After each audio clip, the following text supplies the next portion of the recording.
नमस्कार, मैं हूं नेहा शर्मा। स्वागत है आपका कुंडली टीवी के मंथली राशिफल में, जिसमें हम आपको बताएंगे कि अगस्त महीने में क्या कहते हैं आपके सितारे। इन सब की जानकारी देने के लिए हमारे साथ स्टूडियो में मौजूद हैं नरेश कुमार जी। स्वागत है सर आपका। नमस्कार। बात करते हैं धनु राशि की। नेहा देखिए, जैसे धनु राशि की हम बात करेंगे तो लगन का मालिक जो है, राशि का स्वामी जो है वो गुरु 12 राशि में जी अपने से चौथे भाव में बैठे हैं। लेकिन सबसे पहले हम ट्रांजिट और शुक्र जो है वो केंद्र में है, तो दो पॉजिटिव ग्रह जब केंद्र में आ जाते हैं तो रिजल्ट सामान्य तौर पर अच्छे रहते हैं। लेकिन हम ट्रांजिट की बात करेंगे, सबसे पहली जो ट्रांजिट होगा बुध का जो ट्रांजिट है वो 1 अगस्त को ही हो जाएगा। ये 1 अगस्त का ही चार्ट है। 1 अगस्त को ही बुध ट्रांजिट करके अष्टम से 9वें स्थान में आ जाएगा। बुध यहाँ पर 2 केंद्रों के मालिक हैं, एक पार्टनरशिप हाउस है, एक प्रोफेशन हाउस है। तो इसके मालिक का भाग्य स्थान में जाना एक तरीके से अच्छा है। अष्टम के मुकाबले तो खैर अच्छा ही है, हालांकि अपने से 12वें जाना अच्छा नहीं होता, लेकिन अष्टम के मुकाबले अच्छा है। तो एक तरीके से बुध का 9वें भाव में आ जाना, शुक्र का सप्तम में आ जाना और गुरु का चौथे में आना, ये एक ठीक डेवलपमेंट है। इसके बाद शुक्र जो है वो यहाँ से मूव कर जाएंगे 6 अगस्त को और सूर्य के साथ आकर यहाँ पर युति बनाएंगे, वो अष्टम में चले जाएंगे। तो आयस्थान के मालिक का अष्टम में जाना फिर ज़्यादा अच्छा नहीं है एक तरीके से। अगला जो डेवलपमेंट है, यहाँ पर जो मंगल राहु की युति बनी हुई है ये टूट जाएगी और मंगल आगे छठे भाव में आ जाएंगे। ये जो होता है ना, ये स्टेट ऑफ माइंड होता है, 5वां घर, ये यहीं से हम हमारा विजडम आता है, यहीं से हम फैसले लेते हैं। तो यहाँ पर जो कन्फ्यूजन क्रिएट कर रही थी ये युति, वो कन्फ्यूजन अब दूर हो जाएगा। तो एक लिहाज से ये कॉम्बिनेशन ब्रेक होना अच्छा है। इसके बाद जो अगला ट्रांजिट होगा वो 17 अगस्त को होगा। सूर्य यहाँ से निकलकर आगे चले जाएंगे 9वें भाव में अपनी राशि में। तो केंद्र में अष्टम से निकलकर त्रिकोण में जाना और सबसे शुभ भाव में चले जाना सूर्य का एक तरीके से अच्छा होगा। एक और ट्रांजिट होगा बुध का इसी महीने में, एक 1 अगस्त को हुआ है और एक 20 अगस्त को होगा। बुध आगे निकलकर अपने भाव में आ जाएंगे, यहाँ पर 10वें भाव में। ये यहाँ पर बुध की अपनी राशि पड़ी है। तो ये सारा जो गोचर चलता रहेगा, इसका इम्पैक्ट लगातार पूरा महीना जो है वो धनु राशि के जातकों को देखने को मिलेगा, जिसकी चर्चा हम आगे करेंगे। जी बिल्कुल। और चलिए अब जानते हैं कि जो लोग बिजनेस करते हैं या फिर जो लोग जॉब करते हैं, उनके लिए अगस्त का महीना कैसा रहने वाला है। देखिए नेहा, यहाँ पर गुरु की पोजीशन जो है ये वक्री है इस समय, शनि भी वक्री है और गुरु यहाँ से जब बैठते हैं तो ये वाला ट्रायंगल एक्टिवेट कर देते हैं। अष्टम को देख रहे हैं और 12वें भाव को देख रहे हैं, अष्टम को देख रहे हैं, दशम को भी देखते हैं। जब गुरु की सीधी दृष्टि दशम भाव के ऊपर आ जाती है तो किसी भी भाव जिस पर गुरु की दृष्टि है वो भाव एक तरीके से संवर जाता है। तो काम को लेकर नेहा कोई दिक्कत नहीं आने वाली है। पूरा महीना अगस्त का धनु राशि के जातकों के लिए काम अच्छा रहेगा और जिनका अच्छा नहीं है वो आगे अच्छा चलना शुरू हो जाएगा। जहाँ तक बात है एक्सपोर्ट की, जो लोग एक्सपोर्ट का बिजनेस करते हैं, क्योंकि 12वें भाव को गुरु देख रहे हैं तो 12वें भाव से सारी चीज़ें आती हैं। एक्सपोर्ट से रिलेटेड सारा काम जो है वो 12वें भाव से आता है। जिनका एयर टिकटिंग का काम है, जिनका फॉरेक्स का काम है, जिनका इमिग्रेशन का काम है, जिनका काम फंड रेजिंग का है ओवरसीज़, वो सारे काम जो है वो गुरु के कारण अच्छे हो जाएंगे। तो क्योंकि गुरु का वो जो ट्रायंगल है वो एक्टिवेट है और दशम के साथ एक्टिवेट है, इसलिए चीज़ें जो है वो बेटर रहेंगी इस सेक्टर के लिए। जहाँ तक इनकम की बात है, केतु वहाँ पर जो है 11वें भाव में है, यहाँ से आ जाती है और शनि धन भाव में पड़े हुए हैं और वक्री अवस्था में है।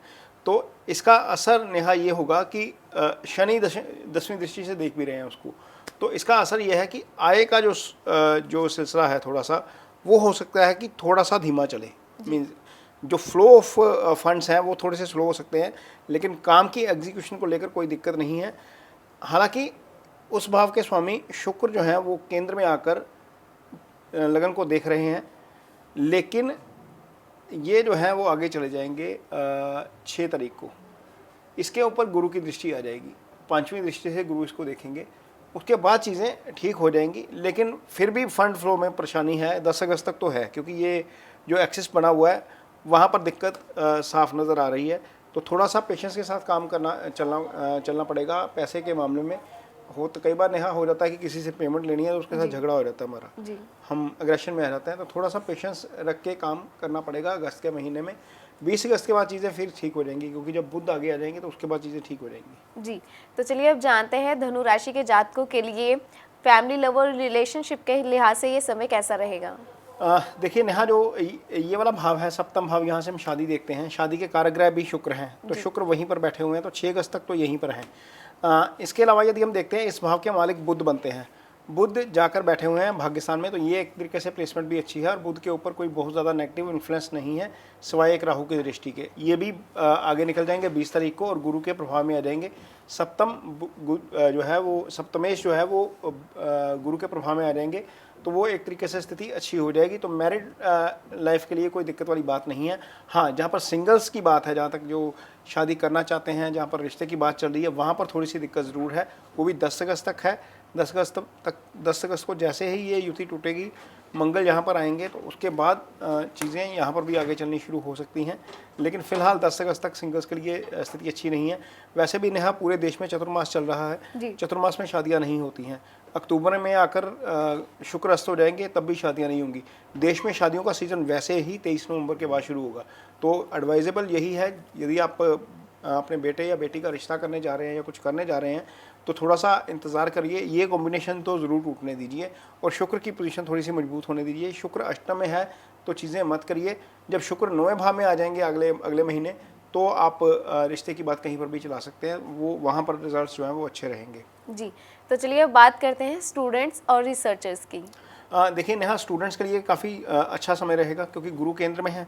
जब गुरु केंद्र में है, शुक्र केंद्र में है, पॉजिटिव प्लैनेट केंद्र में है, बुध आगे चले जाएंगे, ये सब तक बन जाएगा। ये दोनों ही एजुकेशन के कारक ग्रह हैं, तो उस लिहाज से चीज़ें काफ़ी अच्छी हो जाएंगी। जहाँ तक रिसर्चर्स की बात है, तो गुरु की दृष्टि यहाँ पर अष्टम पे पड़ती रहेगी, तो कोई दिक्कत वाली बात नहीं है। स्टूडेंट और रिसर्चर्स अपने लिए बहुत अच्छा करेंगे इस फील्ड में, एजुकेशन में, क्योंकि सूर्य भी आगे चले जाएंगे। सूर्य अपनी राशि में हो जाएंगे, बुध अपनी राशि में हो जाएंगे, गुरु अपनी राशि में, शनि अपनी राशि में। तो इतने सारे ग्रह जो हैं जब अपनी राशि में है, तो आपको सामान्य तौर पर चीज़ें अच्छी हो जाती हैं, सिवाय एक कॉम्बिनेशन ये जो बैड बना हुआ है, यहाँ से निकल जाएगा तो वो चीज़ें ठीक रहेंगी। जी, तो चलिए अब बढ़ते हैं हेल्थ की तरफ और जो लोग ट्रैवल करना पसंद करते हैं उनकी तरफ। देखिए नेहा, जहाँ तक हेल्थ की बात है तो फिलहाल तो चीज़ें ठीक हैं, इसमें कोई दिक्कत वाली बात नहीं है। छठे भाव का मालिक है शुक्र यहाँ पर, और छठे भाव के ऊपर कोई बहुत ज़्यादा मैलेफिक इन्फ्लुएंस नहीं आ रहा है। यहीं से हम रोग ऋण शत्रु देखते हैं। अष्टम से हम लंबी बीमारी देखते हैं, या वहाँ पर सूर्य है, वहाँ पर थोड़ी सी दिक्कत ज़रूर है 17 तारीख तक। जिनको डॉक्टर ने दवाई सजेस्ट की है या जिनका कोई ट्रीटमेंट चल रहा है लंबा है, वो अपनी दवाई को लेकर थोड़ी लापरवाही ना बरतें 17 अगस्त तक।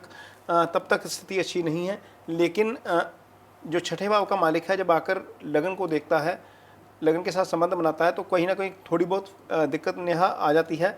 लेकिन वो सीजनल डिजीज़ होती है, जैसे किसी को वेदर चेंज हो रहा है, किसी को खांसी है, किसी को जुकाम है, किसी को स्किन का इशू है, वो छोटा मोटा इशू रह सकता है। अदरवाइज़ यहाँ पर कोई दिक्कत नहीं है, क्योंकि अष्टम जो है वो प्रोटेक्टेड है गुरु के द्वारा, और जो लगन के मालिक हैं, जो छठे भाव के मालिक हैं शुक्र, वो केंद्र में है एक तरीके से।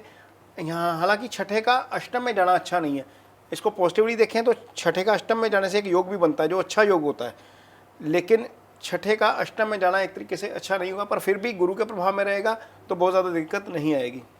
जहाँ तक ट्रैवल की बात है नेहा, ट्रैवल जो लोग करना चाहते हैं वो डेफिनेटली कर सकते हैं विदेश में, क्योंकि मंगल यहाँ पर 12वें भाव को देख रहे हैं, 12वें के स्वामी हैं, अपने भाव को अष्टम दृष्टि से देख रहे हैं, तो वहाँ पर स्थिति अच्छी है। गुरु यहाँ पर दशम को देख रहे हैं, चंद्रमा इसके बाद आगे आ जाएंगे, गुरु के प्रभाव में आएंगे।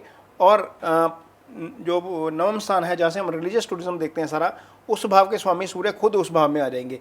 तो यदि आप ट्रैवल करना चाहते हैं, विदेश में ट्रैवल करना चाहते हैं, तो आप 17 अगस्त से पहले भी कर सकते हैं। लेकिन यदि आपका प्लान कोई धार्मिक यात्रा करने का है, तो 17 अगस्त के बाद का समय अच्छा है, उसके बाद चीज़ें काफ़ी बेटर हो जाएंगी। जी, लगभग जो समय है धनु राशि के लिए अच्छा ही रहेगा, लेकिन फिर भी अगर कोई उपाय है, हम नरेश जी से जानते हैं। देखिए नेहा, उपाय के तौर पर बहुत सारी चीज़ें हैं जो बताई जाती हैं गुरु के उपाय के तौर पर। जी, फीमेल्स को बता दिया जाता है कि आप पुखराज पहन लीजिए, जिनकी शादी नहीं हो रही है। फीमेल्स को बता दिया जाता है कि आप केले की पूजा कर लीजिए, 400 ग्राम चने की दाल दे दीजिए। वो सारे उपाय अपनी जगह पर है, पर मुझे लगता है कि गुरु को मजबूत करने का सबसे अच्छा उपाय है कि आप एजुकेशन को स्प्रेड करें। आप एजुकेशन, क्योंकि गुरु एजुकेशन के ही कारक हैं, गुरु का काम ही ज्ञान बांटना होता है। तो यदि आप ऐसा काम करेंगे जिससे ज्ञान में वृद्धि होती है, किसी के नेहा किसी डिजर्विंग स्टूडेंट को हेल्प की जा सकती है जो फाइनेंशियली अफोर्ड नहीं करता स्टडी के लिए, वो सबसे अच्छा उपाय है गुरु का। उससे आपको डेफिनेटली फ़ायदा मिलता है। एक तो उससे आपको मानसिक सेटिस्फेक्शन मिलती है कि आपने किसी बच्चे को असिस्ट किया है स्टडी के लिए। भगवान आपको जरिए ही बनाते हैं किसी चीज़ के लिए। आप और मैं या नेहा कुछ नहीं कर सकते, लेकिन यदि आप वो जरिया बनते हैं किसी बच्चे की स्टडी के लिए, चाहे वो किसी भी रूप में हो, स्टेशनरी के रूप में हो, उसकी ट्यूशन फीस के रूप में हो, उसकी बुक्स के रूप में हो, या आप उसको खुद जो है वो असिस्ट करें स्टडी में, तो ये गुरु का सबसे बेस्ट उपाय है।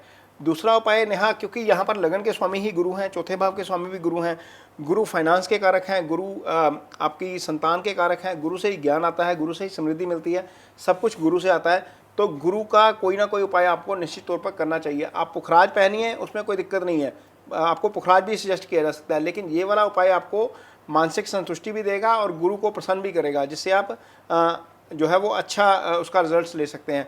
फलदार पेड़ लगाना एक गुरु का सबसे अच्छा उपाय होता है। गुरु फलदार पेड़ों के कारक ग्रह हैं। इस समय मानसून चल रहा है, तो एक पेड़ लगाइए जिस पे फल आते हों, नो मैटर कि कौन सा फल है, चाहे वो पपीता हो सकता है, चाहे वो अमरूद का पेड़ लगा सकते हैं आप। यदि आप हिली एरिया में हैं तो आप एप्पल लगा सकते हैं। ग्राउंड के एरिया के पौधे अलग होते हैं, मैदानी एरिया के। कोई भी एक पौधा लगाइए जिस पे फल उगता है और उसको पालिए। तो ये दो उपाय जो हैं वो गुरु के सबसे अच्छे उपाय हैं। यदि आप इसको कर सकें तो आपको इसका बेहतर फल मिलेगा। जी, तो ये थी धनु राशि की बात। नेक्स्ट एपिसोड में हम बात करेंगे अगली राशि मकर की। जुड़े रहे हमारे साथ। धन्यवाद। नमस्कार।